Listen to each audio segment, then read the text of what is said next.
So, Prime Minister, we are absolutely honored to have you here with us today and look forward to hearing more from you. Please, everybody, welcome the Prime Minister to Istanbul. Well, thank you, Angela, and thanks to all of you for being here this morning. It's really fantastic to see here, to be able to be here, to see you, and to celebrate what you're doing. This must be an incredibly exciting place to work, because, as Angela said, I went and saw the first bottle of Dettol that you have just in the room around the corner. I think it's 1833 that bottle was made. And for sepsis, what a breakthrough that was. And then so much that's happened in the intervening years. And as we are here, we've got scientists in the labs working on probably the next breakthrough that you will be involved in. So it's really fantastic to come here to talk to you. I've just got a few words to say about the way I see the government playing its part in taking our country forward. Then I've got some questions from you. But let me start with the pledge that we put before you and everybody in the country at the election, because it was a really simple pledge, a really simple pledge. It was on every leaflet, on every advert, on every speech that we all gave. And that word, that pledge, was change. Change. And that wasn't just about an offer to the British people. It was actually a statement about the world that we now live in. Change, because we're in a changing world, and I think you can feel it every day. Great forces buffeting and impacting on the lives of working people, particularly at the moment globally, where there's an instability, I think, that we can feel that hasn't been there for years, developing before our very eyes in relation to the impact it has on the insecurity of working people across the country. And that's why everything that we're doing in relation to Ukraine is so important. And you've seen the developments in the recent weeks, developments this week, going on even today, because I profoundly believe that if we don't secure a just peace and a lasting peace, then that insecurity, which we've already felt, will continue. And that means here higher prices, higher bills, the cost of living crisis going on for even longer. If you like, a chokehold on our future, which will be much, much harder for us to tackle.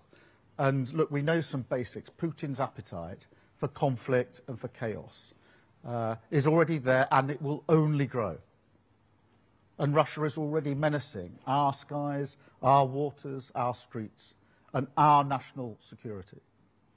And that's why I believe the fundamental task of politics right now is to take the tough decisions on security. And that's why we raised our defence spending, which we also need to use as an opportunity to renew our communities.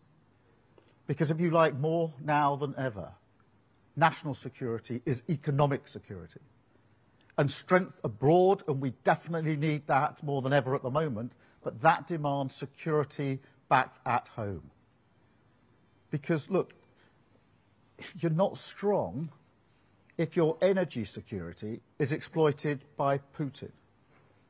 You're not strong if 1 in 8 young people are not in education or work. And you're not strong if you lose control of your public finances and you can't build your industries. So that is the test of our times. The goal of my plan for change. National security for national renewal. Now look, we are making a start. We're already delivering on this, securing the future through our plan for change, on the priorities that matter to you and to working people across the country. So wages are now going up faster than prices. That's hugely important. We're clearing the asylum backlog at a record rate. And NHS waiting lists are coming down. Now, when we started preparing for today, I was going to say waiting lists have been coming down for 4 months. I can tell you today, the stats have just come out, they've been coming down now for 5 months in a row. And that's in winter. It's really hard to get waiting lists down in winter because, as you know, the pressure on the NHS is much greater in the winter. So that's 5 months of waiting lists coming down. So that's the beginning of the delivery that we need. But given what's happening globally, given the insecurity in our country, now is the time, in my belief, for greater urgency and to go further and faster on what we need to do on security and renewal. So every pound that we spend, every regulation, every decision must deliver for working people. And I don't just mean efficiency, although doing what you're doing, you'll know how important efficiency is. I mean something else, which is allowing the state, the government, to operate at what I call maximum power. So reforming it so it's closer to its communities, tearing down the walls of Westminster, inviting the British people in as partners in the business of change. To some extent, you're already doing that in the work you're doing with the NHS, as partners of the change that we need to do. Having national missions that galvanise the entire country behind them. Businesses, unions, charities, pulling together. The pride that we all have in our country, harnessed to rebuild Britain. Now, I believe in the power of government. I've always believed in the power of government. And I've seen it at its best. And I'll give you one example from last year in the summer, when we had those terrible riots. Because what we saw then in response was dynamic, it was strong, it was urgent. It was what I call active government, on the pitch, doing what was needed, acting. But for many of us, I think, the feeling is we don't really have that everywhere, all of the time, at the moment. At the moment, the state employs more people than we've employed for decades. And yet, look around the country. Do you see good value everywhere? Because I don't. I actually think it's weaker than it's ever been. Overstretched, unfocused, trying to do too much, doing it badly, unable to deliver the security that people need. Now, I believe that working people want an active government. They don't want a weak state. They want it to secure our future. If you like, to take the big decisions so they can get on with their lives. So we don't want a bigger state, a more intrusive state, an over-expanding state, a state that demands more and more of people as it itself fails to deliver on core purposes. So we've got to change things. Now, the good news is technology can massively help. If we push forward with digital reform of government, and we are going to do that, we can make massive savings, £45 billion of savings in efficiencies. And AI is a golden opportunity. You will already be thinking about how you use it in your work. And that's an opportunity we're determined to seize. So we're going to get the best of the best on AI working across government. I'm going to send teams into every government department with a clear mission from me to make the state more innovative and more efficient. But we also need to go further and faster on regulation. I want to be really clear about this. This is not about questioning the dedication or the effort of civil servants. It's about the system that we've got in place. And that system, in the end, was created by politicians. The buck stops with us. But that's just it, because over a number of years, politicians have chosen to hide behind vast arrays of quangos, arm's-length bodies, regulators, reviews, you name it, a sort of cottage industry of checkers and blockers, using taxpayer money to stop the government delivering on taxpayer priorities. Now, take our plan to build 1.5 million homes. Now, that is to restore the dream of home ownership, the opportunity and aspiration that home ownership gives people. I've always described it as a sort of base camp for life, the security of your own roof over your head. So 1.5 million homes is what we say we'll build. Now, look, that is controversial. There are people across the country who don't think we should do that. And we always knew it was going to be contentious. We knew that before the election. And that's why we put it front and centre in our manifesto. because we knew we needed a clear democratic mandate to do what we wanted to do, what we need to do. And we got that at the election. And now we've put it in our plan for change. Yet some parts of the state haven't got the memo. I'll give you an example. There's an office conversion in Bingley, which, as you know, is in Yorkshire. That is an office conversion that will create 139 homes. But now the future of that is uncertain because the regulator was not properly consulted on the power of cricket balls. That's 139 homes. Now just think of the people, the families, the individuals who want those homes, to buy those homes, to make their life, and now they're held up. Why? You'll decide whether this is a good reason. Because, and I'm going to quote, this is the reason, because the ball strike assessment doesn't appear to have been undertaken by a specialist qualified consultant. So that's what's holding up these 139 homes. And if you put that in its context, people across Britain are frustrated. They don't think politics works for them. It doesn't deliver on its promises. And how can you justify that in such circumstances? That parts of the state see their job as blocking the government from doing the very things that it was elected to do. You can't justify it. And it's a pattern. I'll give you another example. Environmental regulators stopping clean energy investment. Let's think about that for a moment. Clean energy, really good for the environment. Struggling to get done because of environmental regulators. It doesn't make sense. Jumping spiders, stopping an entire new town. I've not made that example up. That's where we've got to. Infrastructure projects requiring planning documents that are literally longer than the entire works of Shakespeare. We've created a watchdog state, completely out of whack with the priorities of the British people. And it's unfit for the volatile and insecure world that we live in. Now, I don't think for 1 second that's what public servants want to do. If you walk around Whitehall, I know we're recruiting some of the best talent in the country. People who join the civil service because they want to serve their country by delivering change. Yet somehow we take that energy, that pride, that patriotism, and we misdirect it into blocking. Well, that's got to end. No more.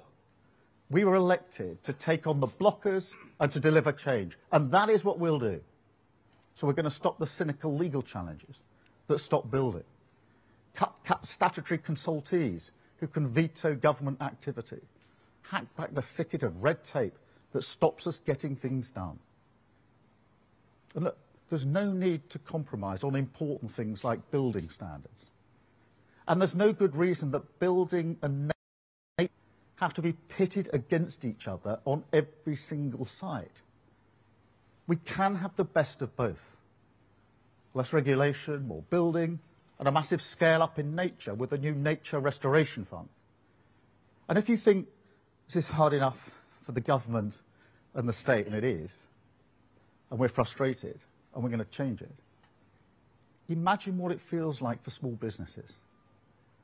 Now, I speak to small businesses a lot, and I spoke to a brewer. She's called Alison from Carlisle, brews beer. She tells me it's proper beer. I'm going to take her up on that and test it. But I'm really struck talking to her how difficult we make it for people like her, enterprising people, to just get on with the job. Trading standards advice, which changes constantly. Long forms on business rates. Not able to get clear advice when they're trying to help. The example she gave was a boiler grant. And nobody could advise whether their business was eligible for it or not. Turns out it wasn't. But she only found that out after hours and hours and hours of going around the roundabouts, filling in paperwork. That's precious time if you run a business, and precious money. Wasted. So that's got to stop. And that's why today I'm issuing a new target for our government. We will make sure compliance costs for businesses are cut by a quarter. Yeah, that's 25% compliance costs that are going to go, and they will. That's less red tape, more delivery, renewing our country with growth. And look, some people are going to say to me, good luck. We've heard all this before, and we've heard some of that already this week. And to some extent, they're right, because the Tories did talk tough and fail to deliver. But that raises the question, why is this time different? What was that all about? First, as ever, you can't discount the chaos that we had under the last government. Then there's the ideology. They never really believed in getting Britain building, didn't believe in the power of government, which I do. Quite happy to be enfeebled by regulation. But I think there's something deeper about Westminster politics here, which is really important for us to understand, which is there's a knee-jerk response to difficult questions, to difficult lobbies. And the response goes like this: let's create an agency, start a consultation, make it statutory, have a review, until slowly, almost by stealth, democratic accountability is swept under a regulatory carpet. Politicians almost not trusting themselves, outsourcing everything to different bodies because things have happened along the way, to a point where you can't get things done. And I accept that all parties have done a bit of this, including the Labour Party. And therefore today's got to be a line in the sand for all of us. But I also think that in government there was a clear moment when the Tories crossed the Rubicon. It was early and it was decisive. And it sent a signal across Whitehall that was never undone. So today I'm going to reverse it, because I don't see why decisions about £200 billion of taxpayer money on something as fundamental to our security as the NHS should be taken by an arm's-length body, NHS England.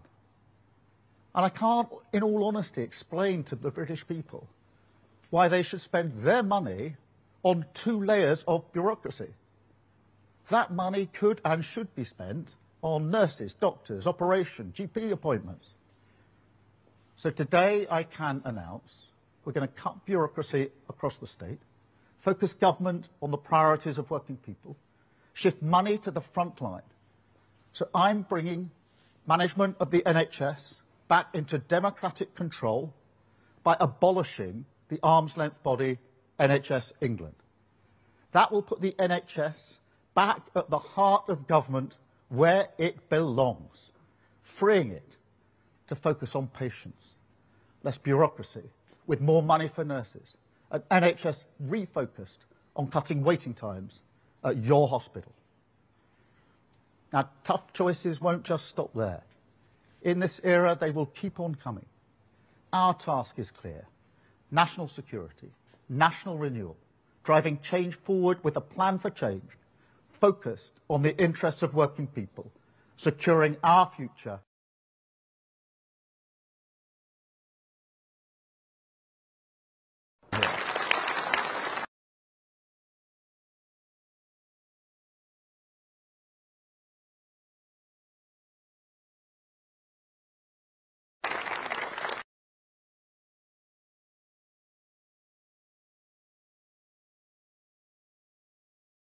Do we need the microphone? So who's got a question?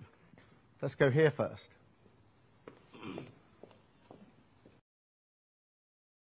Minister, Morning. I currently suffer for looked at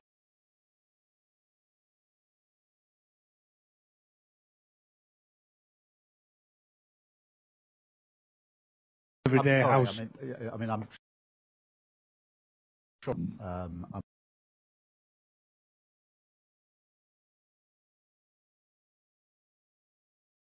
Are in a hospital Yeah. environment, and I also see a lot of patients that were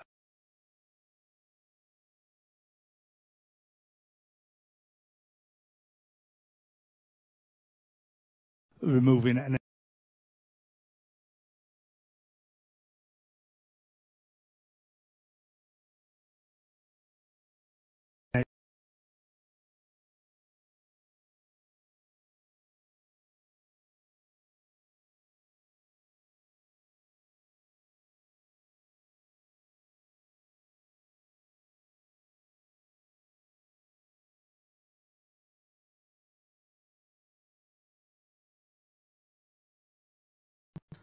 got a communications team in the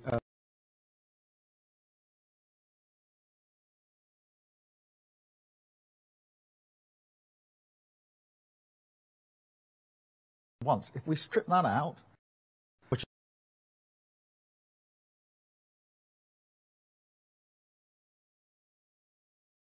front line to a problem, we should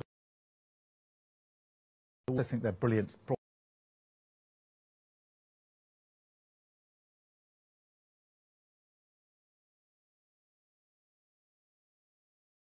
problems every day. So we want to make sure that power is pushed to them and away from the bureaucracy, which often holds them up. There are many other decisions that need to be taken. I think technology and AI can play a brilliant part in the NHS. There's AI with a stethoscope, you may have seen this, for people who are over the age of about 50 or 60, can detect anyone who's going to have before they have that problem with their heart, which is obviously much better for them and much better for the health service as well. So there are things that we can do, but we've got to be active and get on with it. There's almost there's a parallel in a way with what's going on internationally. Actually, we're moving at the pace of the slowest response.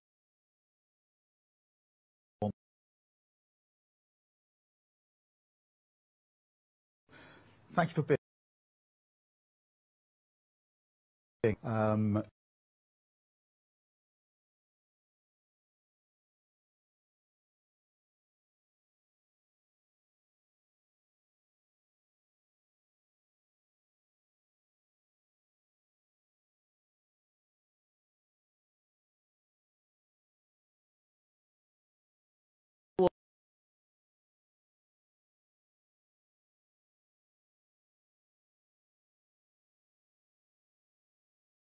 Incredible place to work. Yeah.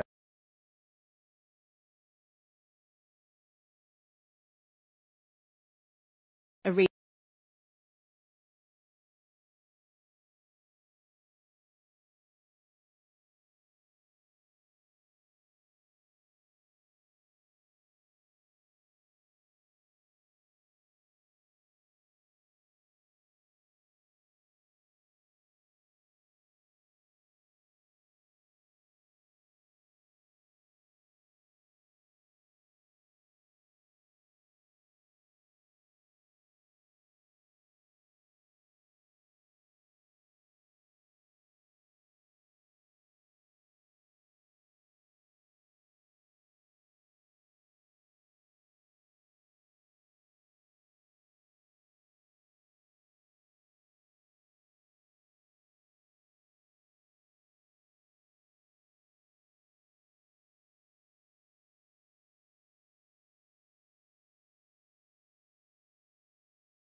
So yeah, I just wanted to ask, you mentioned a lot about change and changing the system that civil servants are working in. I wanted to ask, are digital apprenticeships sort of a part of that? And what sort of message would you have to a civil servant like myself?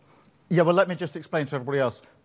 I want to bring in much more digital working in government, AI, because we're saying to businesses and to communities across the country, you should be doing more in the tech space, digital AI, and we've got to do that in government because AI in particular I think is going to be really transformative. Therefore we're going to do this in government as well, and that's why we've got these apprenticeships that are going on, bringing in people who are going to be brilliant on AI and tech, and it's really good. How far in are you?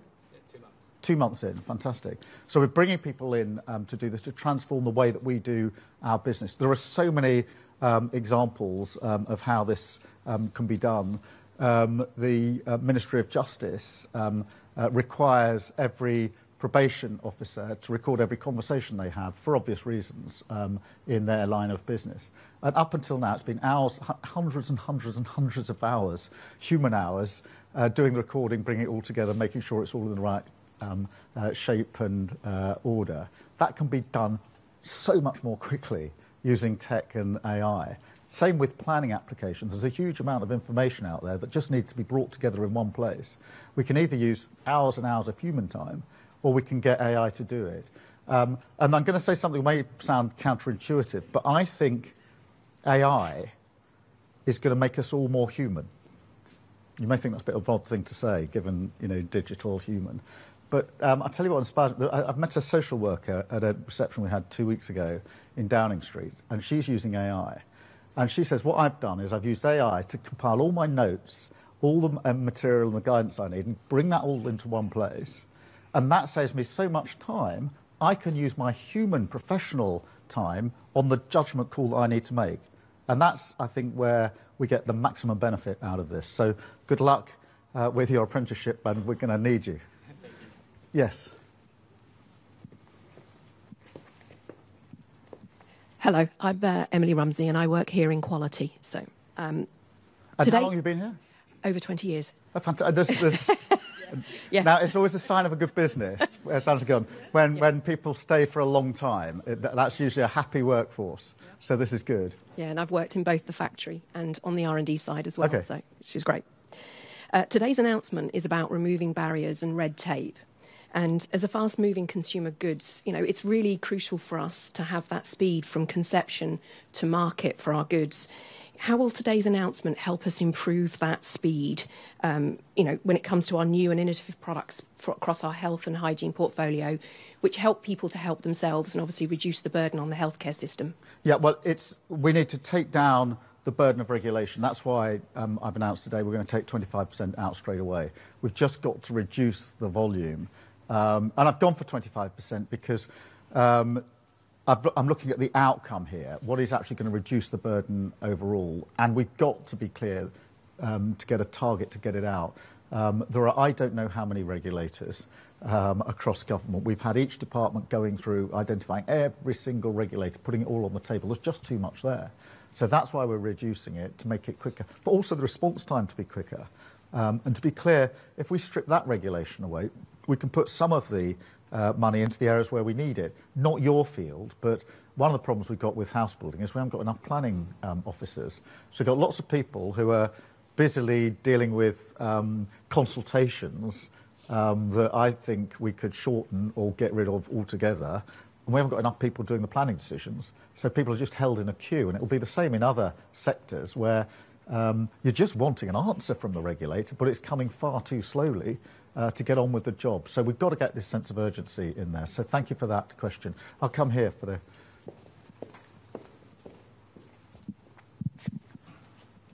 Good morning, Prime Minister. I'm a third-generation housing developer from North East Lincolnshire, and one of our applications is bogged down in bureaucracy. The frustration is we've spent over £100,000 on consultation fees just to get this far. And you were right with the consultations being asked for. We haven't been asked for cricket balls, we've been asked for golf balls. All right, OK. So, can I have that example for my next? But, I mean, and we have, Prime Minister, one of the best planning authorities in the UK, proven. But they still have to jump through all these hoops. I can understand why some of them have to be done for flood risk and safety, I get that. But it's great that you're trying to change the bureaucracy and trying to change the red tape. Does that mean now that new potential homes will now be built? Yes, and they've got to be built much more quickly. And just before the election, I was up just outside York, where we were visiting a housing development, and they were celebrating that the first batch of houses on the development had just become available and people were moving in, which is fantastic. And I asked them how long the project had been up and running. It was 20 years. 20 years from the plan and the original idea for these houses to the first houses being built. And then I said, when's the last house going to sort of hand over the keys and the developers and builders can go? It's another 5 years. That's a quarter of a century just outside York. to get a housing development off the ground.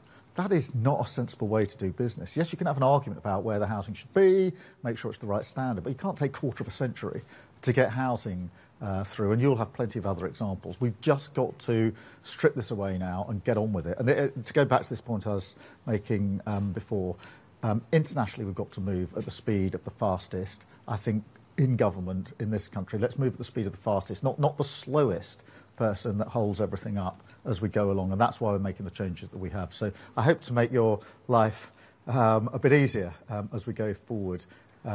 Brilliant, thanks. I'm now going to take some questions from the media. I think I've got a list. Chris Mason from the BBC. I think, Chris, I'm coming to you first. Thank you, Prime Minister. Chris Mason at BBC News. Picking up on the themes that you've been discussing, for so many people there is a deep-seated sense that a lot of things don't work well at the moment. And you're saying today that your experience in government is a lot of the structures of government don't work well either, which I guess might depress some people and pose the question, how soon can you turn this around? Yeah, well, firstly, we are frustrated that we can't get things done as quickly as we need to. I've not known a moment like this where the international instability is having such a direct effect on what happens back at home. I think there's more of a connection between the international, the global, if you like, and the domestic impact. Therefore, we had enough to do, as it were, picking up the economy, the NHS, etc. We've got to double down and do that even more quickly. I'm not standing here saying it's the fault of somebody else, because I think too many politicians, when they don't get things done, simply point the finger at somebody else. So we're not saying this is the civil servants haven't got the right mind frame or anything like that. I've actually tried to analyse why is it that we're in this place.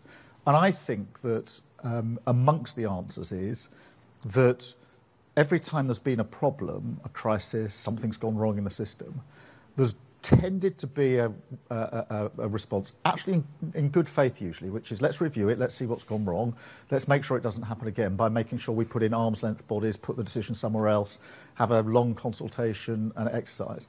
And once you put all that on the table, what you realise is there's a stack of regulation, there's no end of agencies and arm's length bodies which have accumulated over the years, and most importantly and crucially for me, the power of government has gone, because we've sort of taken power away from government, almost a sense that we don't trust ourselves to take the decisions. We should trust ourselves to take those decisions, get on with it. We'll be held to account.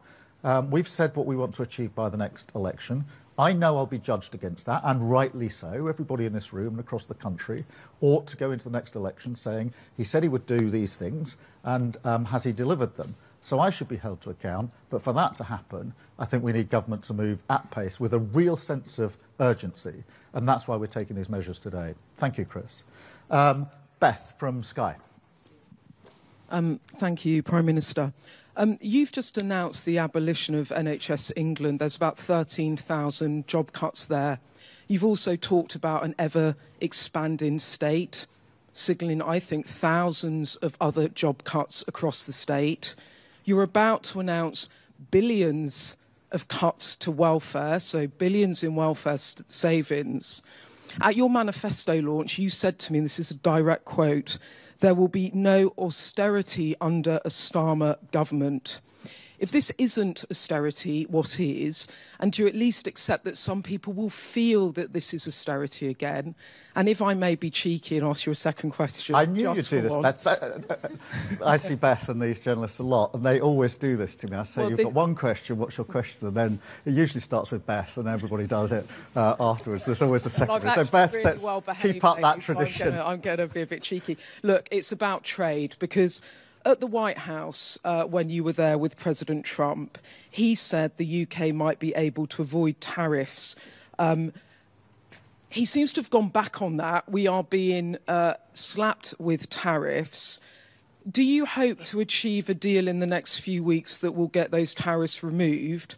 Or is this a president where you can't trust a word he says? Because he said one thing to you and now he's doing something else. Let me take both those questions. Beth, there's no return to austerity. I said that to you before the election, and we're not going to austerity. I ran a public service, the prosecution service. during years of austerity, and I saw what was done in that particular case to our criminal justice system, but it's been done to our public services. And part of the problem we've got with our public services is what was done to them a decade or so ago. So we're not going down that route, and none of our plans are going down that route. When it comes to welfare, there are important principles. We must support those that need support, but equally we must help those who want to get back into work. And at the moment, the system doesn't do that. One of the statistics that I used a moment ago was 1 in 8 young people who are not in work, employment or training. They're just stuck in a world of benefits and support. That is really shocking. I'm not saying nobody needs support, but 1 in 8 young people, they should be here. They should be they should be in the lab, they should be beginning their careers, their life, whatever they're going to do. And 1 in 8, just conceptualise that. That's 1 in 8 young people. That's not defensible. So it's got to change. We've got to reform it. And I'm afraid a welfare system that doesn't help people to get into work because it's set up in such a way that even if you take the risk of coming off benefit and into work and it doesn't work for you, you end up worse off than when you started, so people don't make that journey. So just as I don't want environmental regulations holding up clean power or clean energy, because it just seems daft to me to have environmental regimes holding up environmentally good projects. Equally, it doesn't make sense if you want people to have the chance to get into work, to have a system that's set up that makes it really hard for them to get into work. So we need to do the reform. We need to do it in the right way, based on Labour principles. We're the party of work. We're also the party of equality and fairness. But we're not returning to austerity. That's what I said before the election. That's what I say now. On the international question of tariffs, obviously I'm disappointed to see tariffs, global tariffs, in relation to steel and aluminium. But, I'm going to take a pragmatic response to this because we are negotiating and talking about an economic deal and agreement as we speak. And my strong view is that that is the better way to deal with the trade that we want between our country and the United States. It's massive already, could be even bigger and even better. That is the pragmatic way to respond. Of course, in the end, all options are on the table, but my response is to keep my feet on the ground, to be pragmatic, to keep ensuring that we keep our eyes on the prize. The prize is not a tariff war, which I don't think is going to be in our interests. The prize is an economic agreement or deal, if we can reach that actually covers tariffs and much more besides. And that's what we're in the middle of at the moment, and that's the way I see it. Thank you, Beth. Harry from ITV. Thank you very much. Harry Hilton from ITV News. You've talked about endless reviews and consultations, not trusting your own instincts. Some people might hear that and think it sounds a little bit like your own first 7 months in government. We didn't hear anything about abolishing NHS England in your manifesto. Do you accept that you weren't prepared for the realities of government and the way it works? And if I may, a second question following Beth. Told you. ITV News revealed last week your government's plans to slash billions from the welfare bill. Is cutting benefits a price worth paying if it means getting some people back to work? Well, look, Harry, let me take it again in stages. Firstly, we knew before we came into government that things would be bad, because that was obvious, I think, across the country, that our economy was damaged, that our public services weren't working very well. The NHS was completely on its knees. I think this breaks the heart of many people, by the way, because my wife works in the NHS, my mum worked in the NHS, my sister worked in the NHS, many of you will have relatives. The idea of the NHS on its knees was not just a political issue in the election, it was heartbreaking that it was in that place. What we discovered when we came into government was that things were far worse. So the hole in our economy was even bigger than we thought, £22 billion. People say to me, you're just making a political point. I wish, because we've had to make that money up in our first budget. I didn't want to have to do that. Our prisons were full to overcrowding. I talked about the riots just a moment ago when I had my opening words. During the riots, we had an underground room at Downing Street. It's called the Cobra Room, where we were directing our response. I had to have the number of prison places in every prison up on the data set because we were so close to the numbers, because the prisons were overcrowded. No Prime Minister should ever be put in that position. And so everywhere we look, things were worse. So we've got to react to that. And yes, I suppose, if I'm a bit reflective, and I've asked for all the regulatory bodies to be put on the table. I've said to each member of the Cabinet, I want every single regulatory body that comes within your remit to be identified. I want you to look at them all. I want to put them all on the table and have a look at them. And there's too many. And we've got too many arm's length bodies and agencies. And yes, my reflection is we've got to cut through that. And that's why we're taking the measures that we've taken today. But just as it were to push back on your challenge, I would also point out that we've had 3 interest rate cuts since we've been in government. That means everybody's mortgage is going down. We've got wages going up higher than prices, which is crucially important for families across the country. And we promised at the election we'd have 2 million extra NHS appointments in the first year of a Labour government. And we've already done it within the first 7 months. And that lowering waiting list 5 months in a row, in a sense, it's what you should expect, it's what you deserve, but it hasn't been done like this, consistently getting those waiting lists down. That is us delivering in government, and so much else on top of that. But am I reflecting on 6, 7, 8 months in government and recognising the problems are greater than we thought because of the inheritance we got, and that there's too much stodge and regulation that gets in the way of us getting on with the job? Yes. And therefore, my reaction, as it is to all things, is to just get on and change it. And, you know, it's just my approach to politics. Lots of people walk around a problem many, many times and do massively brilliant rhetorical speeches about them and change nothing. I tend to look at the problem, poke it, prod it, and then just change it. And that's what we're doing today. On your second point about welfare, I mean, you heard what I said earlier. The welfare system, as it's set up, it can't be defended on economic terms or moral terms. Economically, the cost is going through the roof. So if we don't do anything, the cost of welfare is going to go to £70 billion a year. That's a third of the cost of the NHS. That's more than the Home Office and our prisons combined. So we're making choices here.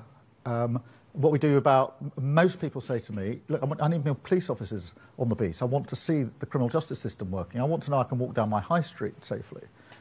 But we're going to end up, if we don't do anything, with a bill that's higher than paying for the Home Office and prisons combined. But at the same time, you can't even defend the system. Say, look, it's working really well. Anybody who needs help to get to work is getting that help. And more people are now in work than before. We're adapting work so that those who've got disabilities can be at work, which is what we should be doing. No, we set up a system that basically says if you try the journey from where you are into work and anything goes wrong, you'll probably end up in a worse position than when you started. And so, understandably, many people say, well, I'm a bit scared about making that journey. Therefore, we're baking in too many people not being able to get into work. And that's across the board. I use the example of young people because I just think it's so tragic that people who are just starting their journey in life are already stuck in a system that won't let them get to where they need to be, in my view. And that is not a good thing, I don't think, for them or for the country. Thank you very much, Harry. Chris, GB News. Prime Minister, Christopher Hope from GB News. You said there that every pound must deliver for working people. So here's a challenge from GB News. Is today the day, March the 13th, you call time on woke diversity, inclusion and equity policies and tell civil servants to put the needs of taxpayers, not themselves, first? And to use to take the example from Beth Rigby from Sky News, you said there that Russia is menacing our skies, our waters, our streets. Trump yesterday raised the spectre again of World War III. He said the same thing to you when you were in the Oval Office. Are you going to send British children to war, and how are you thinking about that right now? Well, Chris, every pound has to be spent rightly. Every pound we have at our disposal as a government is not our money, it's taxpayer money. It's your money. It's money that people have put in expecting the government to use it properly and wisely. And we must keep that in mind with every decision that we make. And that's why we're making the announcements that we make today. We're not slashing our commitment to equality and important issues like that. Nobody would expect that. But we are making sure we're stripping away what is unnecessary. And the examples are coming forward even today. On the bigger question, if you like, of the global stability, we are in a more volatile period now than I think most of us can remember. I certainly feel that, and most people I talk to certainly feel that. And therefore, what we've got to do is keep our eye on the prize, or what we need to do, which is a lasting peace in Ukraine and a secure peace in Ukraine. And that is why we are doing everything we can to ensure that there are negotiations, that those negotiations do lead to peace. It's got to be peace that allows Ukraine to be sovereign and secure. And it's got to be peace that lasts, because there have been settlements in Ukraine before, as you know, which have not been backed up. Nobody's defended the deal, and Putin's just crossed the line again when he wants to. That is not good for Ukraine, it's not good for Europe, and it's not good for us, because the reason energy prices have gone through the roof in the last 3 years is because of conflict in Ukraine. Impact on your prices, on the cost of living here because of Ukraine, and already, as I say, Russia menacing our skies and our waters, and our streets, in fact, if you look at some of the incidents like Salisbury. So we have to keep our eyes on that prize. Everything I'm doing is intended to ensure that we keep the peace. Nobody wants conflict, and no Prime Minister wants to deploy our troops to conflict, but we do want to deploy them to keep peace. We do that in other countries to make sure that we don't have conflict, and that's why I'm working hard with others to make sure that when the question is asked, are the European countries prepared to play their part in making sure that a deal is defended, then the answer is yes. Obviously, it has to be done in conjunction with the US. I've been really clear about that, and we'll continue working to that end. I do think that the talks on Tuesday between Ukraine and the US were productive. I was very pleased to see that US intelligence and support went back into Ukraine. It's really important that that happened. And obviously we're making further progress, and this Saturday I will convene international leaders again to progress this still further. But it's very important in a time like this to keep our eyes on what is it we're trying to achieve, and that is lasting and secure peace in Ukraine. Thank you, Chris. I've got Tim from BBC. I think we're regional as well here, Tim. Tim Iredale, BBC Look North. Prime Minister, welcome to Hull. Back in the 19th century, here in the north of England, we had a group of people who were very popular at the time called the Luddites. Fast forward to the 21st century, how would you describe someone who is reluctant to embrace new ways of working? Also, if I may, you're putting a lot of faith here in modern technology. If modern digital technology is so great, how can two giant ships collide in the North Sea? Well, firstly, let's celebrate being here in Hull. We were here just a few weeks ago for John Prescott's funeral, a great man of the area. And in terms of the Luddites, I think we have to understand, if we're honest, why people are apprehensive about change. And they are. Most people want things to get better. And they recognise they can be better, and actually would put their hands up for change that would make that better. But there is a worry about change. What will it mean for me? What will it mean for my community?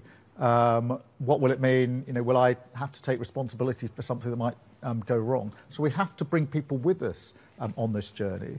But what history shows us is that we can't stand still. Every time we've gone through change, it has been massively for the better.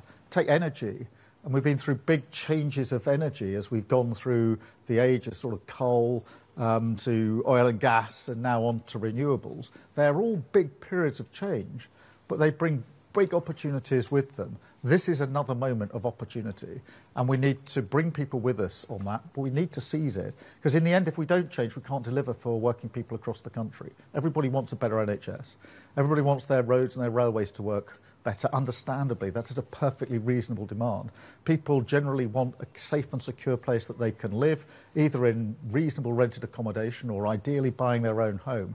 None of that can happen without change, and therefore this is both necessary and a huge benefit to people. In relation to the collision, firstly, I do want to acknowledge those that are responding to it and have responded for the last couple of days, going out and dealing with a very difficult situation just off the coast here. We're obviously monitoring it all of the time. In terms of the cause of it, that's yet to be determined. There's a process now in place, as you probably know, with an arrest. But we have to get to the bottom of it. But the immediate thing is to deal with the problem in front of us, which is the aftermath of the collision. And as I say, I'd just like to acknowledge the good work of those that are actually out there doing really hard work in very difficult circumstances, which they did not expect to be in. I pay tribute to them. Thank you very much. And I got Michael from ITV. Morning, Prime Minister. Michael Billington, ITV Calendar. Following the crash between the Salong and the Stena Immaculate off the East Yorkshire coast on Monday, the leader of Hull City Council has been calling for a Cobra meeting. Today, Sir Ed Davey is saying there should be some sort of summit involving the government here in Yorkshire. Why have those things not happened, and what is the government doing to respond to any potential environmental disaster? And following the theme from my colleagues, NHS England has a large presence here in Yorkshire, in Leeds. What would you say to those people who are now worried they might end up on the scrap heap? And how do you achieve any of this without putting pressure on the welfare bill, which you've already described as indefensible? Yeah, firstly, in relation to response to the collision, we are absolutely monitoring this 24/7, and I've got teams doing that and assuring me of what's going on.